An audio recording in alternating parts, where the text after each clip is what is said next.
बिहार में विधानसभा चुनाव से पहले एसआईआर के विरोध में चल रहे राहुल तेजस्वी की वोटर अधिकार यात्रा में कांग्रेस की राष्ट्रीय महासचिव और केरल के वायनाड सीट से लोकसभा सांसद प्रियंका गांधी की एंट्री हुई है। बिहार की राजनीति में महिला वोटर का महत्व लगातार बढ़ता जा रहा है। 2010 से लेकर 2020 तक के चुनाव में महिला मतदाताओं की भागीदारी पुरुषों से काफी अधिक रही है। माना जा रहा है कि इसी समीकरण को ध्यान में रखकर राहुल तेजस्वी की वोटर अधिकार यात्रा में प्रियंका गांधी की एंट्री हुई है।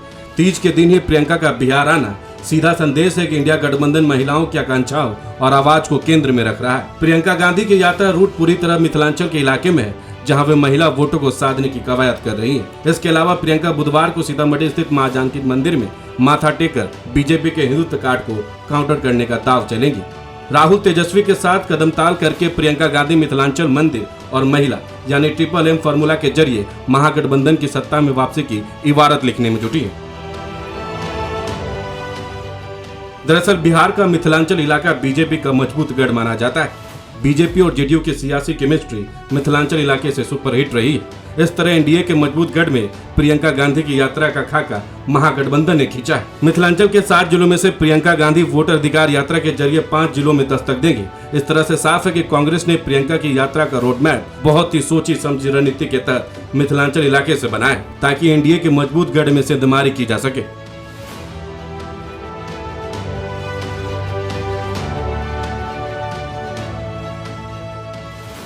बता दें कि मिथिलांचल शिक्षा, साहित्य और आंदोलन की धरती रही है। राजनीतिक दृष्टि से यह इलाका 40 लोकसभा सीटों में से कम 12-13 सीटों पर असर डालता है और विधानसभा की लगभग 50 से 55 सीटों को सीधे प्रभावित करता है। यहाँ की राजनीति में जातीय समीकरण हमेशा से निर्णायक रहे। ब्राह्मण, भूमियार, कायस्थ और अन्य सवर्णों के साथ साथ यादव, कुर्मी, दलित और मुस्लिम मतदाता भी बड़ी संख्या में। यही कारण है कि हर चुनाव में मिथिलांचल किंग मेकर की भूमिका निभाता है। पिछली बार नीतीश कुमार को चुनाव हारने से मिथिलांचल ने बचाया था। मिथिलांचल की 60 सीटों में से 40 सीटें एनडीए जीती थी। प्रियंका गांधी की जिन जिलों से यात्रा रखी गई है वो पूरी तरह बीजेपी जेडीयू के दुर्ग माने जाते हैं। ऐसे में एनडीए के इसी मजबूत गढ़ को तोड़ने के लिए कांग्रेस ने प्रियंका गांधी को उतारा है। राजनीतिक विश्लेषकों का मानना है कि इस साल का बिहार विधानसभा चुनाव महागठबंधन और एनडीए दोनों के लिए काफी महत्वपूर्ण है। इसमें भी मिथिलांचल बहुत खास है, क्योंकि 2020 के चुनाव में इस इलाके में एनडीए का दबदबा रहा था। शाहाबाद और मगध में बढ़त लेने के बावजूद इस इलाके में विपक्षी गठबंधन पिछड़ गया था। ऐसे में प्रियंका के जरिए कांग्रेस पुराने वोट बैंक ब्राह्मण और दलित को फिर से हासिल करना चाहती है। प्रियंका गांधी को बिहार के सियासी रण में कांग्रेस ने उतारकर महिला वोटों को साधने की रणनीति अपनाई है। बिहार में महिला एनडीए का सबसे बड़ा वोट बैंक है। नीतीश कुमार के बार सत्ता में वापसी करने का सबसे बड़ा कारण महिला वोटर ही है। हर जाति और धर्म की महिलाएं नीतीश के प्रति भरोसा जताती हैं। एनडीए के इस मजबूत वोट बैंक को तोड़ने के लिए प्रियंका गांधी को उतारा गया है। प्रियंका गांधी महिला वोटों से ज्यादा बेहतर कनेक्ट करती हैं। उनका संवाद कला काफी बेहतरीन माना जाता है। महिलाओं को साधने में भी प्रियंका की भूमिका अहम हो सकती है। इसलिए प्रियंका ने अपनी यात्रा का आगाज तीज के दिन रखा है। भाइयों और बहनों, याद है मोदी जी ने लोकसभा के चुनाव में क्या कहा था?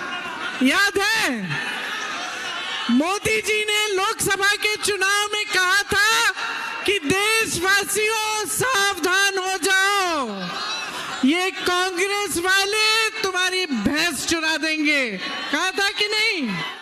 वहीं राहुल गांधी का लगातार कहना है कि कांग्रेस या कुछ अन्य दल पिछले चुनाव में इसलिए हारे क्योंकि वोटरों के नाम को जोड़ा गया या फिर काटा गया। उन्होंने सबसे पहले महाराष्ट्र विधानसभा चुनाव के बाद यह मुद्दा उठाया था।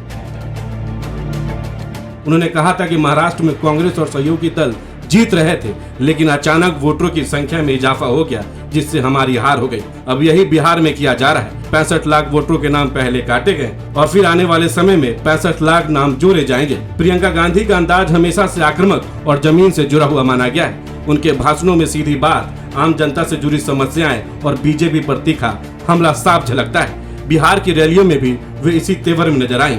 महंगाई, बेरोजगारी और महिला सुरक्षा जैसे मुद्दों पर खुलकर सरकार को घेरा।